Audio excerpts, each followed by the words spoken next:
The Ministry of Coal has also issued a letter yesterday, and the directions have been issued to Coal India Limited and Singareni to allot higher quantities of coal to the state so that supplies can be made to the small, medium and other consumers.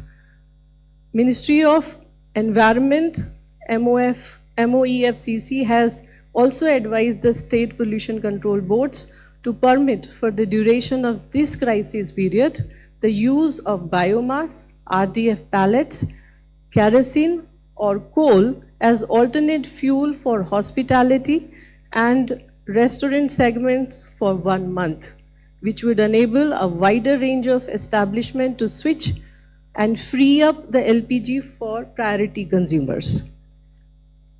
The senior officials of oil marketing companies are in touch with all the state governments, and they have been directed to brief the state government on daily basis on supply situation, priority sequence and enforcement framework. District level committees are being established to monitor the supply situation and to stop diversion. Thank you. Thank you. I now request Sri Rajesh Kumar Sinha, Special Secretary, Ministry of Shipping, to brief the media. Thank you. Good afternoon, everyone. The number of Indian flagged vessels operating in the Persian Gulf region remains unchanged. The number was 28 yesterday. It remains 28 today. Of these 28, 24 are located on the west of the Strait of Hormuz, which has 677 Indian seafarers, and 4 vessels are on the east of the strait with 101 Indian seafarers on board. All Indian vessels and crew thereon are being actively monitored for their safety and security.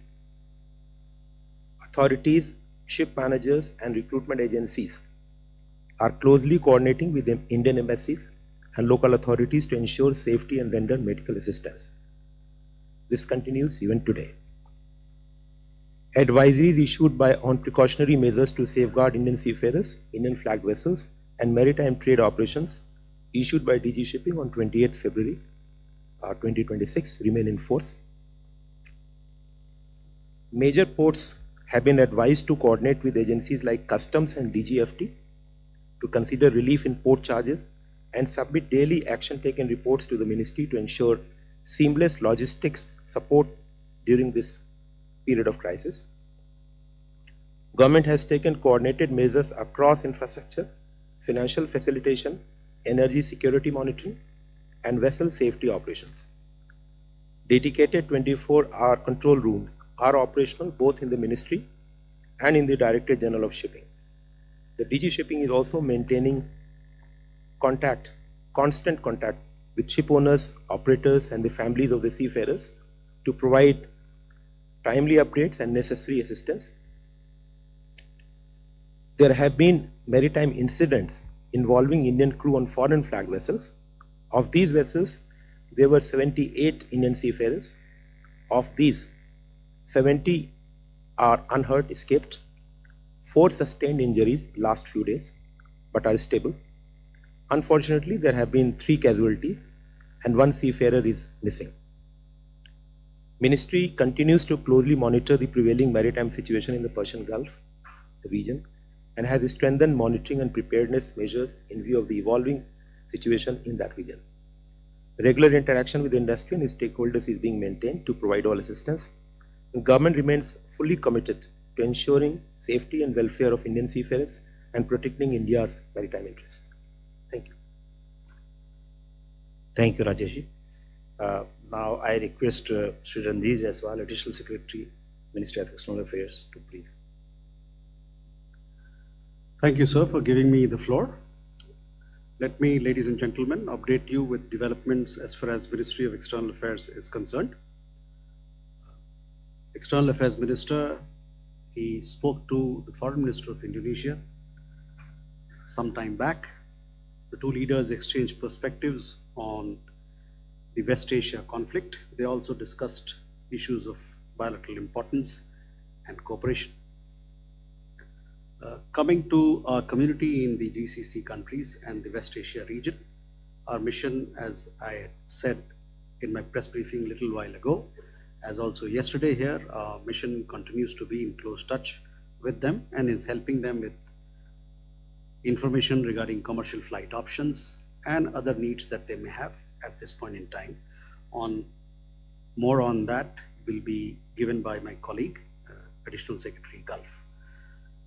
As you know, we have around 9,000 Indian nationals in Iran. We also have several Indian students who are part of our community there. The embassy in Tehran is helping Indian nationals to leave Iran who want to leave the country via Armenia and Azerbaijan, availing the commercial flight options that are available from these two countries.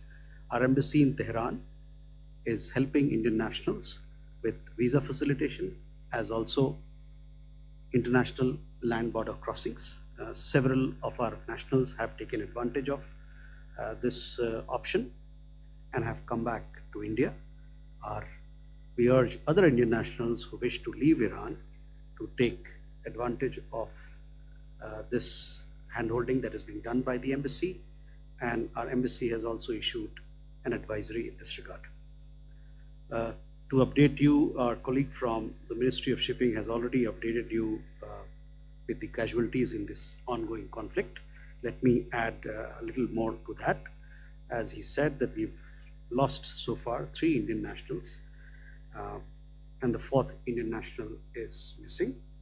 All these 4 nationals were part of crew on board merchant ships plying in the area. Our embassies in Oman and Iraq and our consulate in Dubai are working with local authorities to have their mortal remains transported back. Let me also add that this is also the reason why India strongly condemns the attacks on merchant ships from any quarters.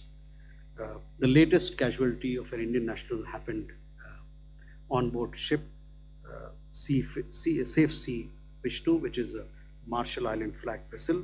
This happened close to Iraq. There were overall 28 crew members, of which 16 were Indian nationals, but we lost 1. So 15 Indian nationals have been rescued and they have been taken to Basra. Our embassy in Baghdad is in touch with them and is offering all assistance. The 1 Indian national who passed away, we convey our deepest condolences, and we'll see how best we can have the mortal remains transported from there to India. As far as people who are injured, over 24 Indian nationals have been injured in this conflict so far. Several of them have recuperated and returned home after being in the hospital for treatment. Our embassy across the GCC region has been in touch with these people. Few of them continue to remain in hospital, and 1 or 2 of them are serious as well. Just to update you that the 2 fatalities that we've had earlier was all the fatalities that we have so far have happened on board merchant ships. I just gave you the details about Safe Sea Vishnu. Let me also tell you that this particular merchant vessel, Skylight, which came under attack, where we lost 1 Indian national and 1 continues to be missing. There, the 8 members who were on board, their travel documents have been and necessary formalities have been completed. And the embassy in Muscat is in touch with the company so that other requirements can be fulfilled and they can come back home. So that arrangement is in process. The other ship which came under attack was MD Vyom. There we lost 1 Indian national, and 16 of them, there were 17 in total Indian nationals. 16 of them have since they have returned back home. So that was an update from our side. My colleague would like to add more.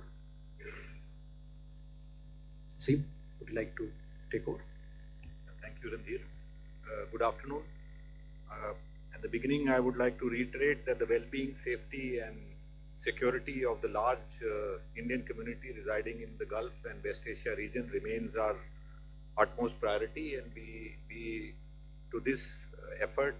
We are constantly monitoring the current situation and are also closely in touch with the local host governments in all the concerned countries.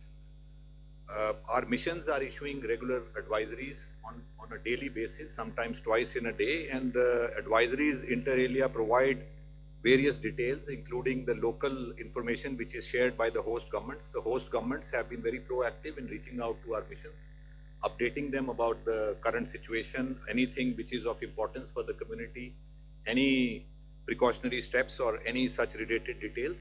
So we are regularly updating that. We are also regularly updating our operational helplines. We are updating the availability of flights and also keeping our community informed about the coordination mechanisms which have been put in place by our missions and consulates, especially with the local host government. The Ministry of External Affairs has a dedicated control room which is addressing many of the queries. We are also in close touch with all the state governments and governments of union territories to update them, and they have been in touch with us. Whatever information we are receiving on a real-time basis, it is being shared, and our missions are immediately reaching out. The helplines of our missions are working 24/7, including through various media channels and also through other social media applications. As I mentioned earlier, the local governments, the missions are in local touch with them, including the civil aviation authorities, the Ministry of Foreign Affairs, and other concerned agencies of these countries, which are keeping us informed about the current situation. On the measures which have been taken, the notable measures which have been taken by our missions and consulates, especially for stranded Indians, the short-term visitors and Indians who were in transit, most of them have been able to leave. For example, in UAE, the flights have been ramped up and currently flight availability is there. In all other countries also, we are monitoring it on a daily basis and we keep them informed on a regular basis. Where required, they are being provided logistical support, including in terms of accommodation, transit visas, or facilitation of visas from neighboring countries where there are partial flights are not available or airspace is closed, and they are then being assisted for visas. For the resident communities there, our missions in different configurations and geometries are engaging with the community on a regular basis. We have a very vast network of community organizations across these countries. As you are aware, we have a very large diaspora, and these community organizations are also in close touch with our missions, and they are also supporting in our efforts to disseminate information. And I must add that it is important that the information is credible and authentic, and to that extent, I think we need to exercise caution. I will like to update you on the current flight situation and airspace positions. As far as information available with us, we have almost around 130,000 passengers who have returned to India through various flights which are operating. Non-scheduled commercial flights are also operating.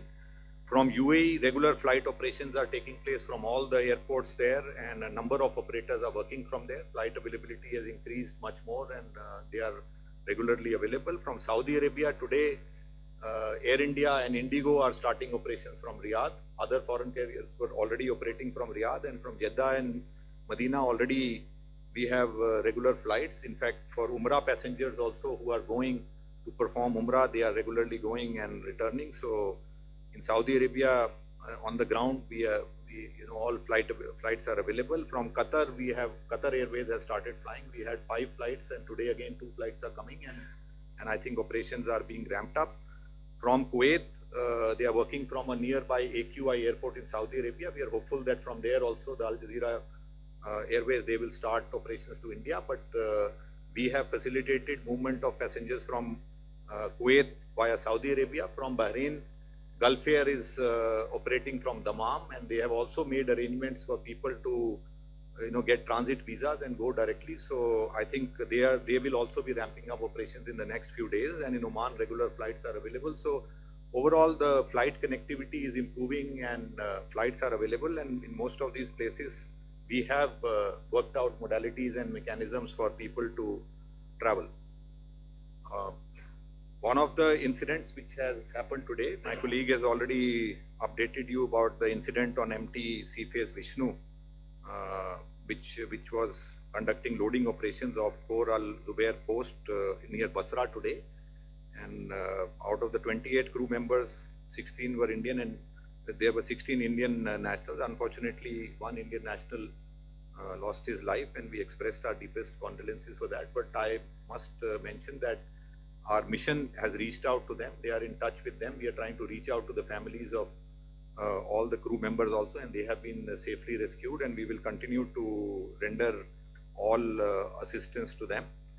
And finally, I should mention that our missions and posts are innovating. They are trying to take steps which are, which basically to update our communities on a real-time basis. And we continue to monitor this current situation. We have, our helplines are constantly open, and as an abundant caution on the media front especially, I think we need to exercise caution, especially on generation of fake content and other reports which are not credible.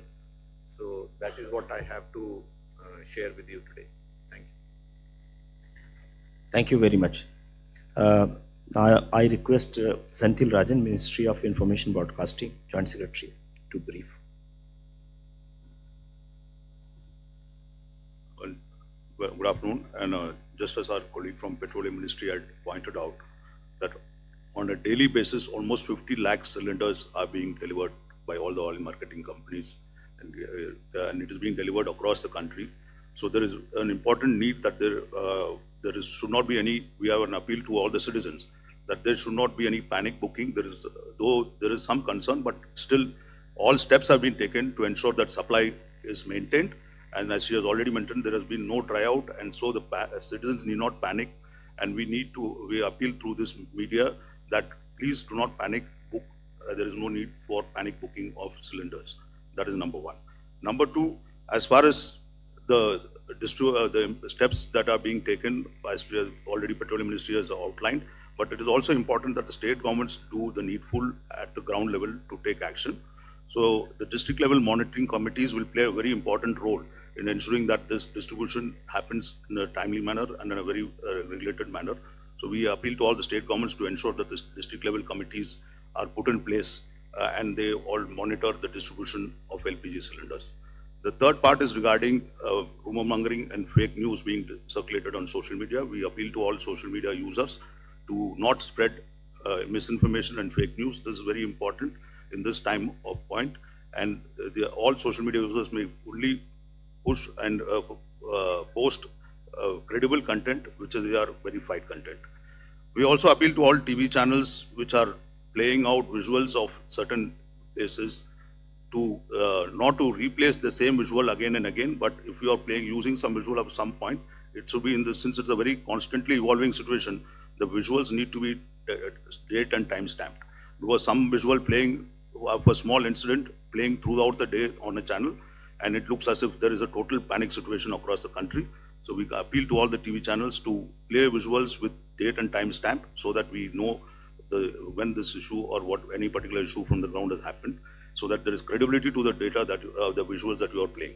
And lastly, I think also we also appealed yesterday also the state government needs to take action against black marketing and people who are hoarding.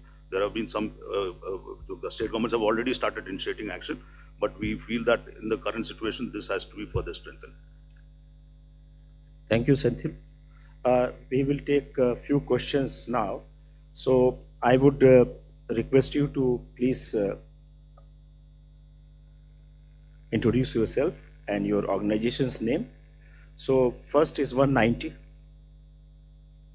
from the center. Yes, here, 190.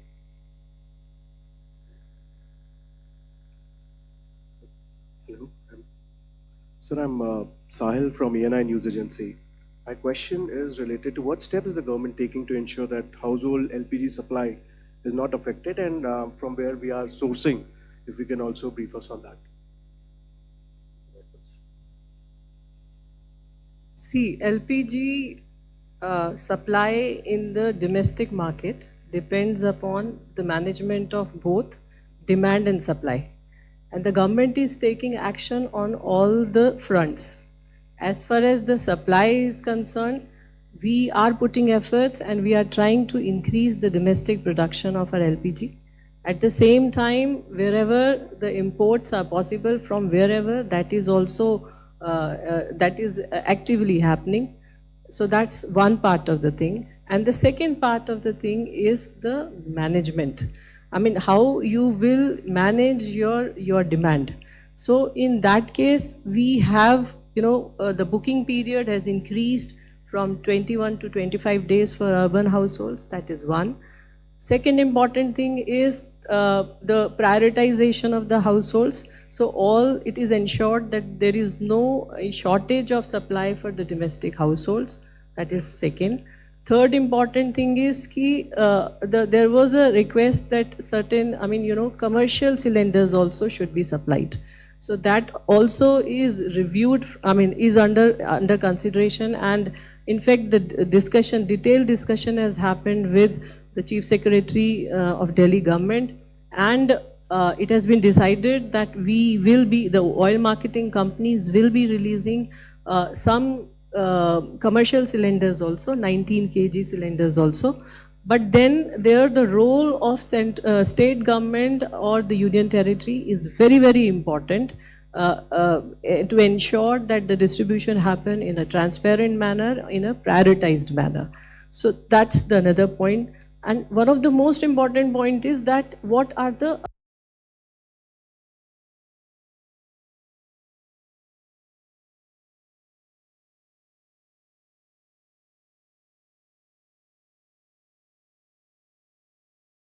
other alternative fuel options available to the consumers. So if we have to free the LPG for the prioritized sector, what are the options to the other people, the commercial people? So for that, as I have already read and I have informed you that kerosene release has happened. The coal supplies, it is ensured that the coal supplies are there. And the MOFCC also has released the order whereby MOFCC has also released the order, thereby allowing the use of these fuels for by the commercial establishment. For example, hospitality and restaurant. I think this will give lot of relief. 271 from left side.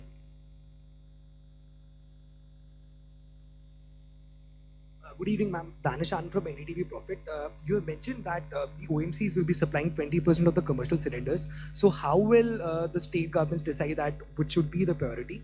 And second question is that there are a lot of reports around people unable to still book cylinders online and offline.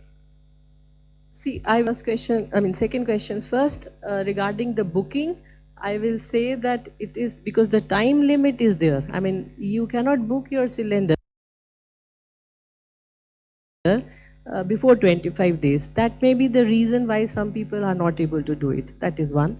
Second thing is, state governments are the best judge to identify and to prioritize the consumer in their area. So whether it has to be like we have already prioritized that educational institutions should be supplied. They should not be cut.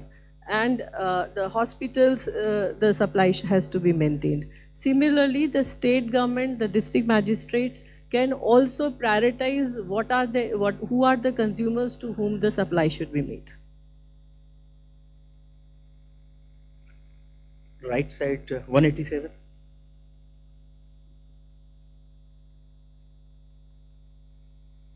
Sir ma'am, this is Manav from Republic Bharat. Ma'am, हम visuals देख रहे हैं देश भर से, restaurant जो छोटी industries है मुंबई में, बेंगलुरु में, वहाँ पर जो नॉन डोमेस्टिक सिलेंडर है उसकी कमी काफ़ी हो रही है। क्या कोई ऐसा नंबर हमारे पास है कि कितने छोटे इस्टेब्लिशमेंट प्रभावित हुए हैं? साथ ही सरकार इसको कैसे टैकल कर रही है? I don't have the number, but how we are tackling, I think I have just answered that.